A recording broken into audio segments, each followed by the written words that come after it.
Wow, is this car fast.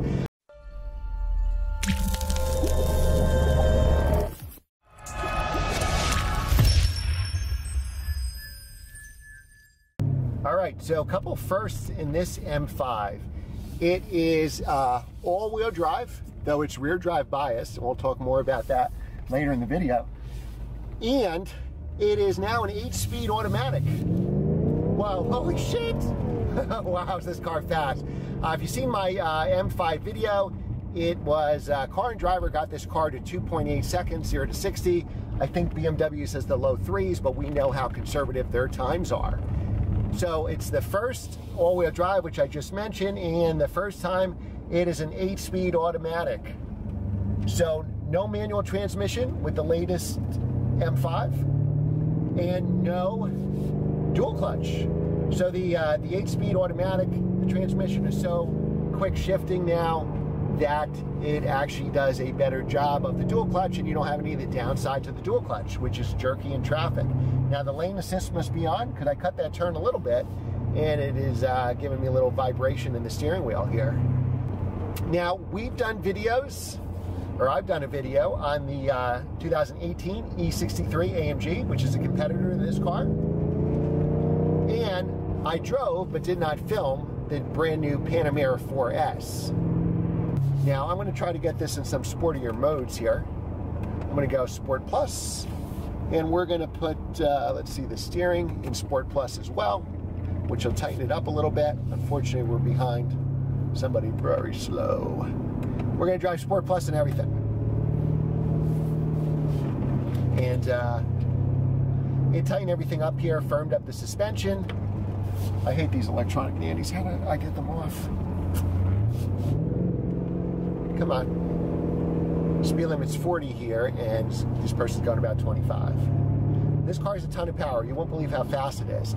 And I know why these cars are all-wheel drive now. If you've driven an F10 M5, that car is still lighting up the tires. And again, I'm considering one for daily driver at the time I'm filming this video. You know, that car is still getting sideways with full throttle upshifts in second and third gear, and still can't get that 560 horsepower to the ground. We have 600 horsepower here, and all of it is getting to the ground with the rear drive. Now the brakes feel real grabby, but strong. Handling is very good for a larger, heavier car. It's actually good for any car. I love the colors it comes in, this blue. Love this interior, very nice interior. We have all digital gauges now, big navigation screen. You can do some shifting here. You can save M1 and M2 modes right on the steering wheel. I want to know, is there, okay, here we go. Oh, I'm in neutral, that's not good. Neutral, is that good? No, that's still not good. All right. So we're driving in the sportiest mode, going through the paddle shifters. Again, it's a torque converter automatic. It's trying to do a convincing job of a dual clutch. I don't know how convincing of a job it's doing.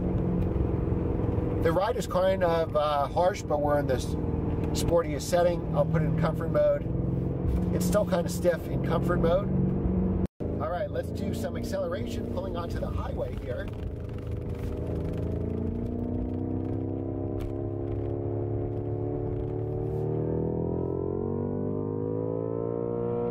And it does not shift itself. In manual mode, whatever mode I'm in, and I don't know how to get back to drive, but it is fast. Third gear there, topping out, was way over the speed limit. All right. Here we go. Now we're in regular drive. Okay, so once we use the paddles, we're in manual mode. Again, I think the paddles are not that great because remember, you are driving a torque converter automatic.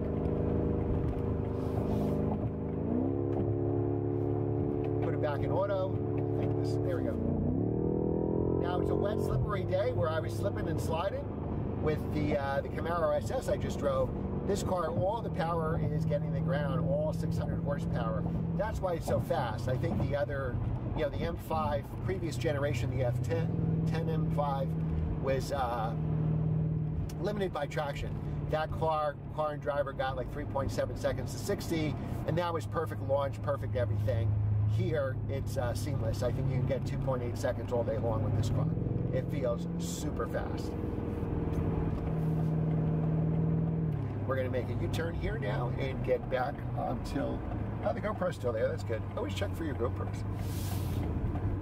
Now, I must have some kind of electronic nannies here because every time I'm doing something, it's kind of reining me back in.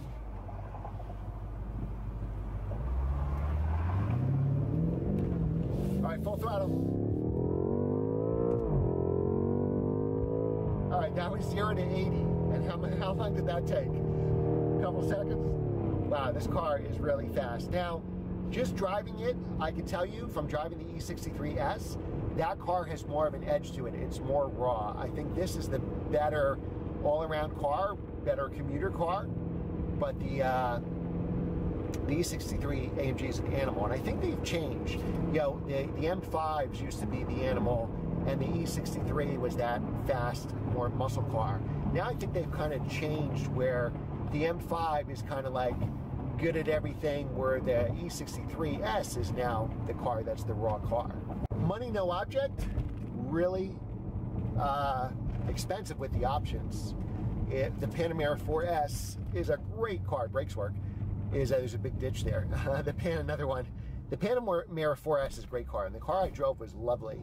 Driving on these on back Pennsylvania roads, and unfortunately, with all those options and the torque vectoring and everything, it was $140,000.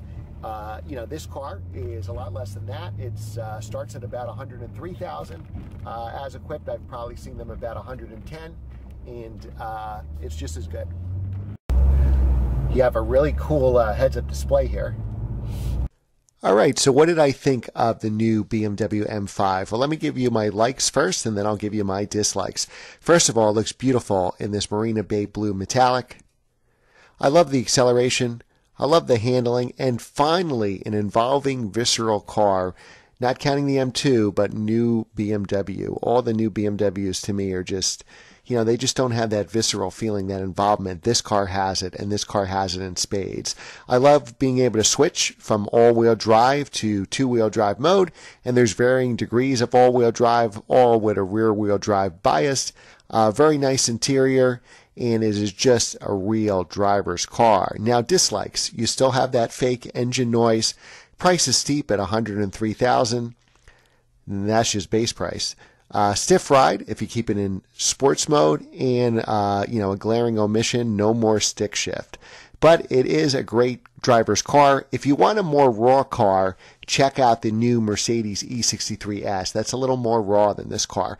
Also a great choice is the new Panamera 4S. Now, when that's all optioned out at about $140,000, that's a great car as well. Now, if I won the lottery and can have any daily driver I want, guess what? You're looking at it right here, the new BMW M5.